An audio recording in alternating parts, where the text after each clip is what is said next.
সংগঠনেরও এখানে প্রথম মাহফিল। আর যতটুকু শুনতে পেরেছি এই মাঠে ইতিপূর্বে কোরআনের মাহফিল করার উদ্যোগ নেওয়া হয়েছিল, কিন্তু প্রশাসনের কারণে এই মাঠে কোরআনের মাহফিল করা সম্ভব হয় নাই। যদি এমনটা অতীতে হয়েও থাকে, ইনশাআল্লাহ আমরা এ ব্যাপারে দৃঢ় আশাবাদী। একবার যেহেতু একটা সুন্দর সিলসিলা জারি হয়েছে, আর হাদিসের মধ্যে আছে আহাব্বুল আমালি ইলাল্লাহি আদওয়ামুহা ইন কাল্লা, আল্লাহর নিকট সবচেয়ে প্রিয় আমল সেটা যেটা নিয়মিত হয়, যদিও পরিমাণে কম হয়।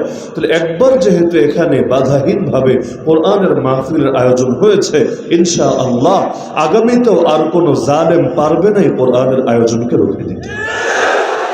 আর চেষ্টা অতীতে যেমন হয়েছে আগামীতেও হবে না এমন দাবি আমরা করতে পারি না, বরং দিন যত যাবে মুমিনের জন্য ঈমান রক্ষা করা তত বেশি কঠিন হবে।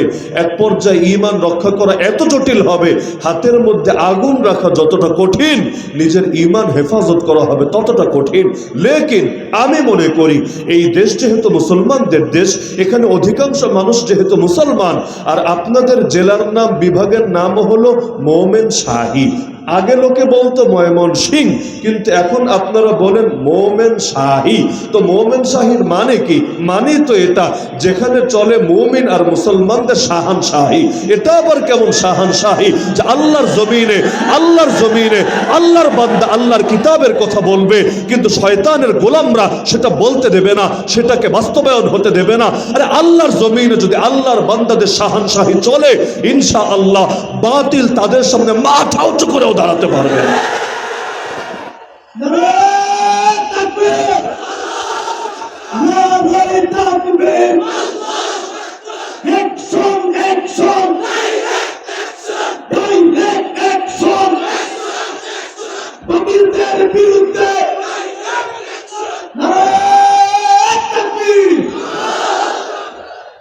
তারবিয়াতুল ওয়াইজিন যে সংগঠনটা গড়ে উঠেছে, ব্যক্তিগতভাবে আমাদের জন্য একটা আশার আলো হলো, আমাদের কাছে মূলধারার ইলেকট্রনিক মিডিয়াও নাই, প্রিন্ট মিডিয়াও নাই, হুজুরদের অধীনে টেলিভিশন চ্যানেলও নাই, হুজুরদের অধীনে জাতীয় কোনো পরিচিত দৈনিক গণমাধ্যম দৈনিক পত্রিকাও নাই। কিন্তু আলহামদুলিল্লাহ সুম্মা আলহামদুলিল্লাহ, আল্লাহ তাআলা হুজুরদেরকে এমন কিছু মিডিয়া দিয়েছেন যেই মানের মিডিয়া নাস্তিক বেঈমানদের কাছেও নাই। বাংলাদেশে যেই কয়টা মসজিদ আছে, প্রতিটা মসজিদের মধ্যে যে মিম্বার আছে, মিম্বার, আরে প্রতিটা মিম্বার হলো আমাদের এক একটা মিডিয়া। আরে যতগুলো ওয়াজের মাঠ আছে, প্যান্ডেল আছে, স্টেজ আছে, এগুলো আমাদের এক একটা মিডিয়া। আপনারা যতজন সোশ্যাল মিডিয়া অ্যাক্টিভ আছেন, ফেসবুকেই হোক অন্যান্য মাধ্যমেই হোক, আপনাদের যতগুলো প্রোফাইল আছে, পেজ আছে, এগুলো হলো এক একটা মিডিয়া। আরে বাতিল ওরা ওদের মিডিয়ার মধ্যে আমাদের সংবাদগুলো তুলে ধরবে না, ইসলামের পক্ষে আওয়াজকে জোরদার করবে না, না করুক, এখন আর আমরা ওদের মুখাপেক্ষী না। আল্লাহ রসুল সাল্লাল্লাহু আলাইহি ওয়াসাল্লামের জামানায় যে মিডিয়া ছিল, নবী তার জামানার মিডিয়া কাজে লাগিয়েছিলেন। কিভাবে? প্রথম যে প্রকাশ্য দাওয়াত দিলেন, নবী এলাকার মধ্যে বসে দাওয়াত না দিয়ে পাহাড়ের চূড়ার উপর গিয়ে উঠলেন, সেখানে গিয়ে এক একটা জাতিকে আলাদা আলাদা আলাদা করে ডাকলেন, সবাই এসে একত্রিত হলো। ওই সময় সিস্টেম ছিল, যদি কোনো দুশ্মন এসে এলাকায় হামলা করত, জরুরি সাইরেন বাজানো লাগতো, জরুরি কোনো সংবাদ দেওয়া লাগতো, তার জন্য একজন পাহাড়ের চূড়ায় উঠে নিজের পরনের কাপড় চোপড় খুলে এটা ঘোরাতে থাকতো, আর প্রতিটা কবিলার গোত্রকে আলাদা আলাদা করে ডাকতে থাকতো। আল্লাহর নবী সাল্লাল্লাহু আলাইহি ওয়াসাল্লাম একই তরিকা অবলম্বন করলেন, তবে নবী নিজের পরনের পোশাক খুলে জাতিকে আকর্ষণ করবেন এটা তো সম্ভব না। তো তিনি পোশাক পরিহিত অবস্থায় জাতিকে আহ্বান জানালেন। সবাই চিন্তা করলো, মনে হয় যুদ্ধ লেগে গেছে, মনে হয় দুশমন চলে এসেছে, কেউ বাকি থাকলো না। একেবারে আবু লাহাব থেকে শুরু করে সবাই এসে হাজির হলো। আল্লাহ নবী ভূমিকা দিলেন, প্রথমেই মূল দাওয়াত না, প্রথমে ভূমিকা দিয়ে নিলেন। আচ্ছা, আমি যদি বলি পাহাড়ের পেছনে বাহিনী চলে এসেছে, কিছুক্ষণের মধ্যে হামলা করবে, তোমরা আমার কথা বিশ্বাস করবা কি না? বলল, অবশ্যই বিশ্বাস করব। মা জাররাবনা আলাইকা ইল্লা সিদকা, আরে মুহাম্মদ, চিরকাল তোমাকে সত্যই বলতে দেখেছি, কোনোদিন মিথ্যা বলতে দেখি নাই, তুমি বলবা, আমরা বিশ্বাস করব না, এটা হতেই পারে না। এরপর আল্লাহ রসুল বললেন, তাহলে আমি তোমাদেরকে এর চাইতেও ভয়াবহ দুঃসংবাদ শোনাচ্ছি, যদি তোমরা ঈমান না আনো, যদি তোমরা মুমিনদের খাতায় নাম না লেখাও, এর চাইতে ভয়াবহ আযাব, এর চাইতে ভয়াবহ গজব শীঘ্রই তোমাদেরকে স্পর্শ করতে যাচ্ছে। তো নবী দাওয়াতটা এইভাবে কেন দিলেন? কারণ তিনি তার জামানার মিডিয়া ব্যবহার করেছেন। তা আমরা চাইলেই এই দেশের মূলধারার মিডিয়া আমাদের পক্ষে আনতে পারবো না, লেকিন আমরা চাইলে আল্লাহ আমাদেরকে যা দিয়েছেন সে শক্তিকে তো অবশ্যই কাজে লাগাতে পারবো। আরে সব আলেম যদি একই সুরে কথা বলতে থাকে, ওয়াইজিন যারা আছে মাঠে ময়দানে যারা বয়ান করে, তারা যদি বাতিলের বিরুদ্ধে একযোগে গর্জে ওঠে, আর এই দেশের আপামর জনসাধারণ ওলামায়ে কেরামকে দিল দিয়ে, মন দিয়ে, প্রাণ দিয়ে মহব্বত করে, যে যেই দলই করুক না কেন, আলেম ওলামার ব্যাপারে তারা সকলেই অন্তর দিয়ে ভালোবাসা এবং শ্রদ্ধা লালন করে। এমনকি যে আলেমরা জেল খেটেছে, আপনারা সকলেই তো দেখেছেন, জেল থেকে আসার পর কারো ইজ্জত কমে নাই, কারো মান কমে নাই, কারো সম্মান করে নাই, উপরন্তু তাদের ভালোবাসার দরিয়ার মধ্যে জোশ পয়দা হয়েছে। তো যেহেতু এই দেশের মানুষ আলেমদের সঙ্গে থাকতে ভালোবাসে, সুতরাং আলেমরা যদি ঐক্যবদ্ধ হয়ে, সকল ওয়াইজরা, সকল ইমামরা, সকল খতিবরা, সকল লেখকরা, সকল বক্তারা, সকল দায়রা, সকল মুবাল্লিগরা, সকল মুজাহিদরা একযোগে যদি বাতিলের বিরুদ্ধে হুঙ্কার ছুটতে পারে, এই দেশে এমন কোনো বাতিল তৈরি হয় নাই আলেমদের সেই সম্মিলিত স্রোতের সামনে এক মিনিটও সোজা হয়ে দাঁড়াতে পারে।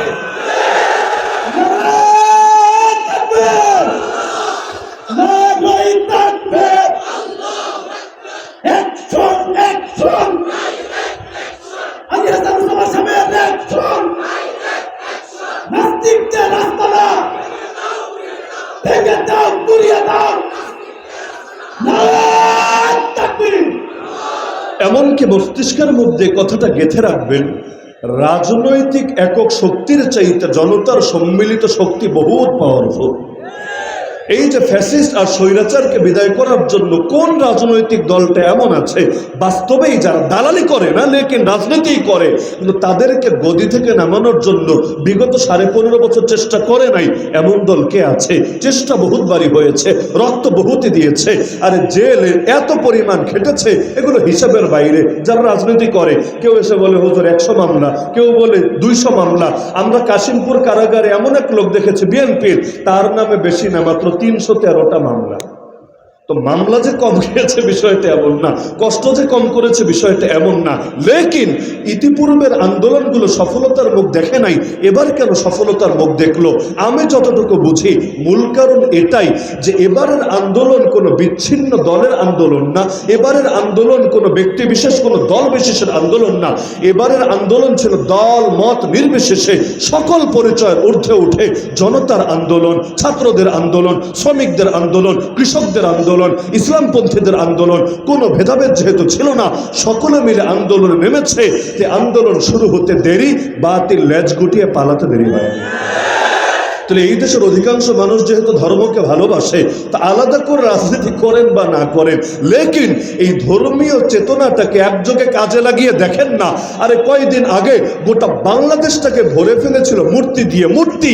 এখন তো আলহামদুলিল্লাহ যেই জেলায় যাই, যেমন গতকালের অভিজ্ঞতাও যদি বলি, কিশোরগঞ্জ গেলাম, তারাইল বাজারে, সন্দেহ কারো থাকলে নিজেরাও দেখে আসতে পারেন গিয়ে, তারাইল বাজারে গিয়ে দেখলাম মূর্তি, বিশাল বিশাল দুটো মূর্তি ছিল, পাবলিক মূর্তি দুটোকে সাইজ করেছে, তবে সাইজ করে পুরো মাটিতে শুয়ে দেয় নাই, এমন ভাবে সাইজ করেছে মানে কোনো একটা মানুষকে মেরে পা দুটো রশির সঙ্গে ঝুলিয়ে যদি ওভারব্রিজে লটকিয়ে রাখে, যেমন ঢাকায় রেখেছিল, ওই দৃশ্যটা যেমন লাগে, তো মূর্তির মাথা ভেঙে, হাত ভেঙে, নিচের যে রডটা আছে ওই রডটার সঙ্গে এমন ভাবে ঝুলিয়ে রেখেছে, মনে হয় মূর্তিটারে যেন ফাঁসিতে ঝুলিয়ে এখন লটকিয়ে তার জিন্দগি বরবাদ করে দিয়েছে।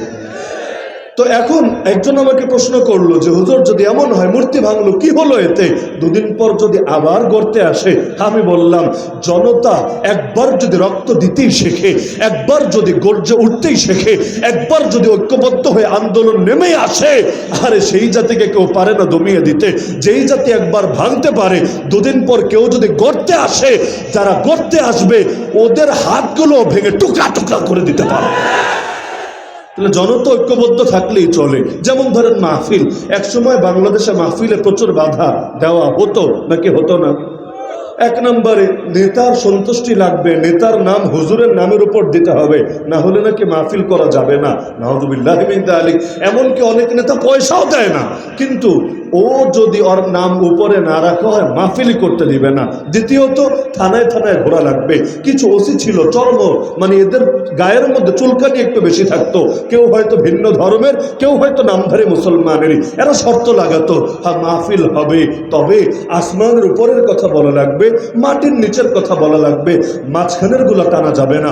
অথবা মাহফিল হবে, তবে মাহফিলের মধ্যে উগ্রবাদী হুজুর আসতে পারবে না। উগ্রবাদী হুজুর আবার কোন হুজুর? যেই হুজুরের কথায় ইবলিসের কলিজে আঘাত লাগে, যেই হুজুরের কথায় মোদিজি কষ্ট পেতে পারে, যেই হুজুরের কথায় নাস্তিক বেঈমানরা বেয়াদবে মনে করতে পারে, এরকম হুজুর আসতে পারবে না। হুজুর আনতে হবে এমন হুজুর, যেই হুজুরের কথা থেকে মধু ঝরে, যেই হুজুরের কথা শুনলে মানুষ জিলাপির দোকানও খালি করে ফেলে। এরকম শর্ত লাগাতো নাকি লাগাতো না? আরে লাগাতো নাকি লাগাতো না? এমন কি একটা পর্যায়ে এমন হয়েছিল বাংলাদেশের সর্বোচ্চ নেতার চাইতেও পার্শ্ববর্তী রাষ্ট্রের নেতা দাবি হয়ে গিয়েছিল। আপনাদের মনে থাকার কথা, বাংলাদেশে যখন ভাস্কর্য বিরোধী আন্দোলন হয়েছিল, মনে নাই? ঢাকার ধোলাইপাড়ের একটা ভাস্কর্যকে কেন্দ্র করে আন্দোলন গড়ে উঠেছিল। গোটা বাংলা সর্বস্তরের ওলামায়ে কেরাম ভাস্কর্যের বিরুদ্ধে কথা বলতে শুরু করেছিল। তো ঢাকার ধোলাইপাড়ের ভাস্কর্যটা কার ছিল? বাঙালি জাতির ড্যাডিজানের ছিল, ফাদার অফ দ্য নেশনের ছিল। ভালো কথা, এটাকে কেন্দ্র করে প্রচার করা হলো হুজুররা জাতির আব্বারে মানে না, জাতির ফাদাররে মানে না, পাপারে মানে না, ড্যাডিরে মানে না, হুজুররা তার সামনে বেয়াদবি করে। এজন্য শাইখুল হাদিস ইবনে শাইখুল হাদিসের মাহফিল পর্যন্ত বহু জায়গায় বন্ধ করা হলো। এমনকি অন্যান্য আলেম যারা এই বিষয়ে কথা বলল, সকলকে বিভিন্নভাবে বাধাগ্রস্ত করা হলো। লেকিন আমার যতটুকু মনে পড়ে, মাহফিল বন্ধ করা এই পর্যন্ত সীমাবদ্ধ থাকলেও একজন হুজুরও গ্রেফতার করে নাই এই ইস্যুতে। জাতির আব্বার সঙ্গে বেয়াদবি ওদের ফতোয়া অনুসারে, ওদের দৃষ্টিতে, তারপরও একজন হুজুরও গ্রেফতার করে নাই আমার জানা মতে। আপনাদের জানা মতে করেছে? করে নাই।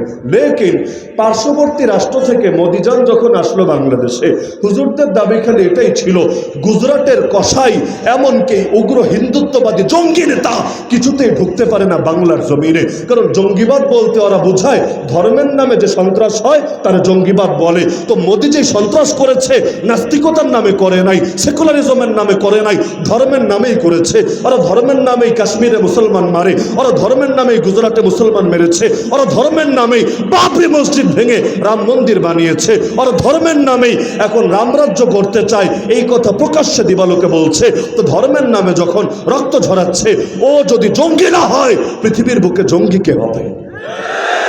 তো হুজুরদের কথা ছিল এটা যে উগ্র হিন্দুত্ববাদী জঙ্গি নেতা বাংলাদেশের বুকে ঢুকতে পারবে না, না হলে এটা গোটা দেশের সকল মুসলমানের প্রতি তামাশা হবে। তারপরও ঢুকলো, ঢোকার পরে আরামে চলেও গেল। এমন না যে একবার এসেছে বাকি যেতে আর দেওয়া হয় নাই, তাকে রেখে দেওয়া হয়েছে, আরামে চলেও গিয়েছে। লেকিন এর কারণে প্রায় ১৫০০ আলেমকে গ্রেফতার করে বছরের পর বছর কারাগারের অন্ধকার প্রকোষ্ঠে ফেলে রাখা হয়েছে।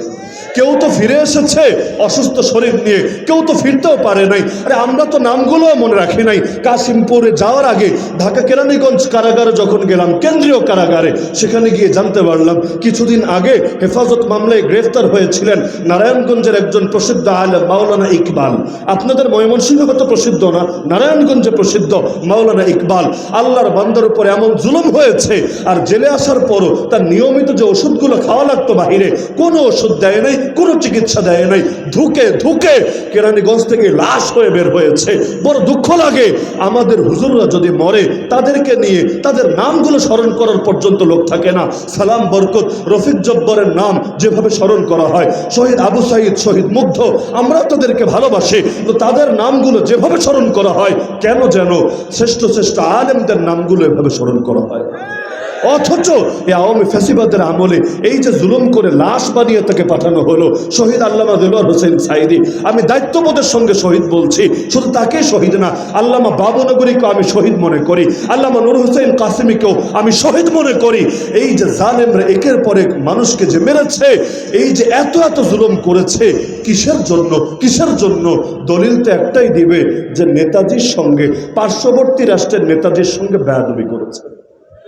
এমনকি দেখেন না, এখনো হুজুররা জেল থেকে বের হলে বাংলাদেশের মিডিয়া খেপার আগে ইন্ডিয়ার মিডিয়া খেপে যায়। একজন হুজুর বের হলো, ইন্ডিয়ার মিডিয়া রিপোর্ট করতে শুরু করলো, ছোটা লাদেন আগায়া। বাহ, ছোটা লাদেন আগায়া, মানে বারা লাদেন মনে হয় ছিল আফগানিস্তানে, ছোটা লাদেন এসেছে বাংলাদেশের জমিনে। তার মানে এই হুজুররা যে জেলে ছিল এর পেছনে অবশ্যই ওদের শক্ত ইন্ধন আছে। তো বলছিলাম জাতির একতার বড় প্রয়োজন আছে। মূল বার্তা আমি যেটা দিতে চাচ্ছি যে ইসলাম নাজিল করেছেন কে? ইসলাম হেফাজত করবেন কে? তো ইসলাম দিয়েছেন আল্লাহ, ইসলাম হেফাজত করবেন আল্লাহ। এমনকি আমার আপনার হাতে বিজয়ও না, সফলতাও না। আমরা চাইলে বিজয়ী হতে পারি না, আমরা চাইলে সফল হতে পারি না। আল্লাহ কোনো আয়াতে, নবী কোনো হাদিসে আমাদের আদেশও করেন নাই তোদের বিজয়ী হওয়া লাগবেই লাগবে। তবে একটা আদেশ ঠিকই করেছেন, আমাদেরকে সাধ্যের সর্বোচ্চটুকু দিয়ে চেষ্টা ঠিকই চালাতে হবে। আমার সাধ্যের সর্বোচ্চটুকু যদি না দেয়, ধরা খেতে হবে আল্লাহর কাঠগড়ায়। কুল্লুকুম রাইন ওয়া কুল্লুকুম মাসউলুন আন রাইয়াতিহি।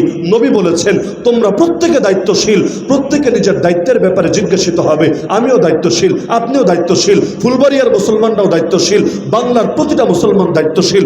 যদি দায়িত্বশীল হয়েই থাকি, এই বাংলার জমিনে ইসলাম জিন্দা করা দরকার নাকি দরকার? বাংলার জমিন থেকে ফিতনা দূর করা দরকার নাকি দরকার না?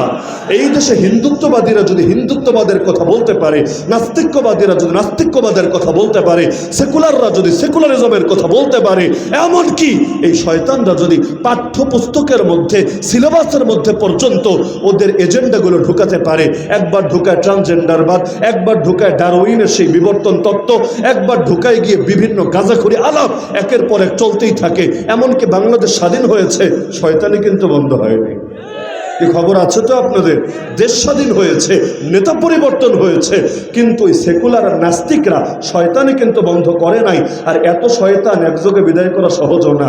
আমরা তো খালি নিজেদের ঘর ঠিক থাকলেই ভাবি সব ঠিক আছে আলহামদুলিল্লাহ। নতুন শিক্ষা কমিশন গঠিত হয়েছে, একজন আলেম রাখা হয় নাই, ইসলামপন্থীদের প্রতিনিধি রাখা হয় নাই, কিন্তু নাস্তিক ঠিকই রাখা হয়েছে, বেঈমান ঠিকই রাখা হয়েছে, সমকামিতার দালাল ঠিকই রাখা হয়েছে, এমনকি যারা নিয়মিত ইসলাম নিয়ে কটূক্তি করেছে ওদেরকেও ঠিকই রাখা হয়েছে।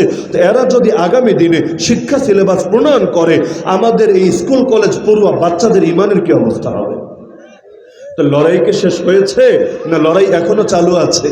যতদিন পর্যন্ত এই দেশের পরতে আল্লাহর দ্বীন বিজয়ী না হবে ততদিন পর্যন্ত লড়াই চালু রাখতে হবেই হবে। হ্যাঁ, বিজয়ী হতে আমরা আদিষ্ট না, যদি বিজয়ী নাও হই এতে লসের কিছু না, লেকিন চেষ্টা যদি না করি ধরা খেয়ে যাব আল্লাহর কাছে। তা আমি আজকের এই তারবিয়াতুল ওয়াইজিন থেকে দুটো বার্তা দিয়ে আলোচনার ইতি টানছি। এক নম্বর বার্তা হলো, বাংলাদেশে কোনো সামরিক যুদ্ধ চলছে না, এটা সঠিক, তবে সাংস্কৃতিক যুদ্ধ প্রতিটা দিন, প্রতিটা ঘন্টা, প্রতিটা মিনিটে চলছে, এটা আরো বেশি সঠিক। তাহলে আমাদের সামরিক মোকাবেলা আপাতত করা লাগছে না, লেকিন সাংস্কৃতিক ভাবে নাস্তিক বেঈমানদেরকে আমরা কিছুতেই খালি পথে ছেড়ে দিতে পারি না। প্রতিটা পদে পদে দুর্বার আন্দোলন গড়ে তুলতে হবে। শিক্ষায় বলেন, সভ্যতায় বলেন, সংস্কৃতিতে বলেন, আরে পার্লামেন্টে বলেন, আদালতে বলেন, প্রত্যেক জায়গায় নিজেদের দাবিগুলো বাস্তবায়ন করতে হবে।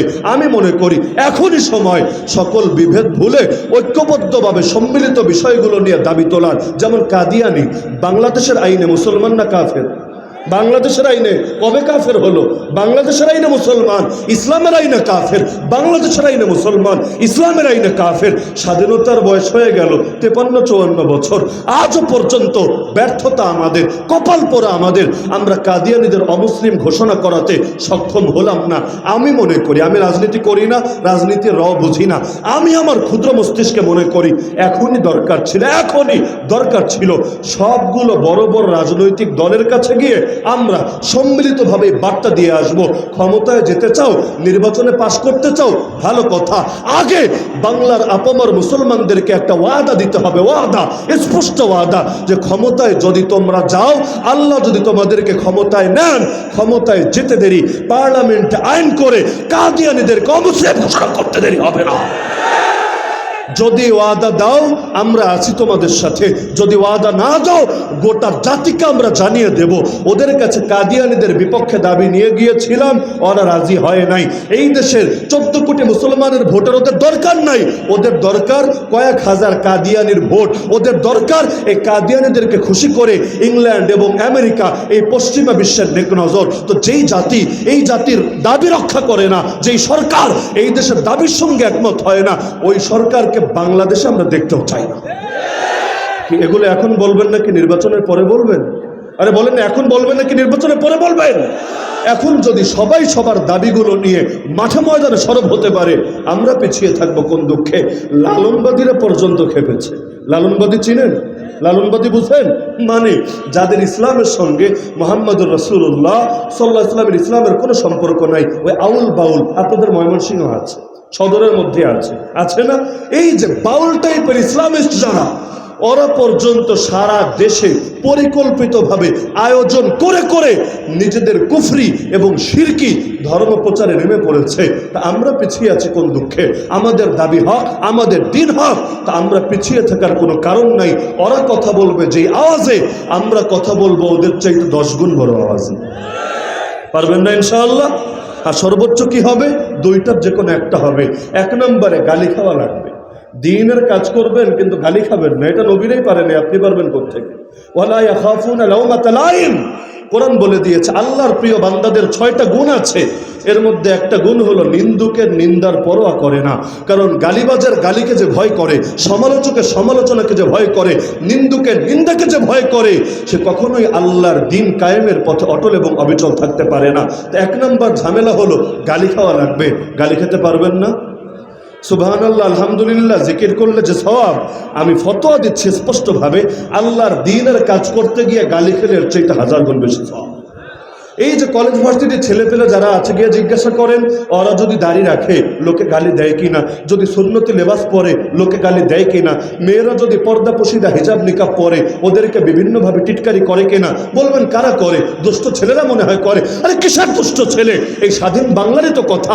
নতুনভাবে স্বাধীন হওয়ার পরও শিল্পকলা একাডেমির মহাপরিচালক বানানো হলো এক ভদ্র নামের অভদ্র লোককে, নাম হলো সৈয়দ জামিল আহমেদ। আরে প্রথমবার মাইক পেয়ে বলে দিল 2024-এ এসে মেয়েদের বোরকা পরার কি দরকার পড়েছে? তাহলে বোরকা কত সাল পর্যন্ত পড়তে হবে রে পাগলা? 1971, 1947, 2010, কত সাল পর্যন্ত?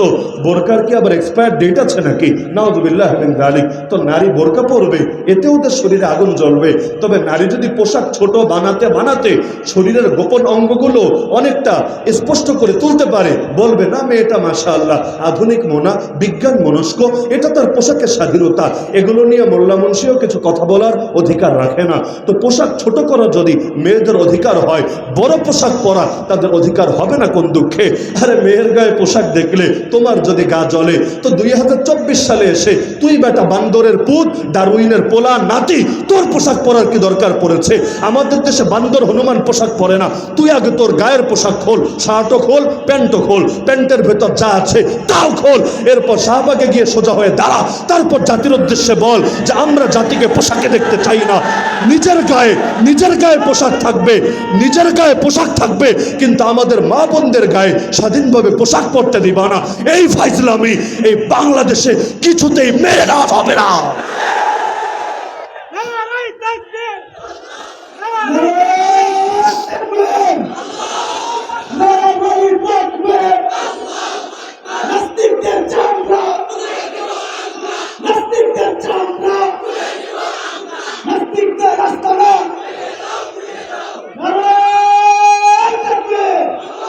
তাহলে 1 নম্বর বার্তা আমি দিয়ে গেলাম যে ইসলামী সংস্কৃতি রক্ষায় এবং নব্য রাজি আছেন ইনশাআল্লাহ? এটা সম্ভাবনা ঈমানের কথা আগামী দিনে বানাতে দেবে, বলে দিবেন সে তোদের মারতেই হয়। আমার কিন্তু আমি যতদিন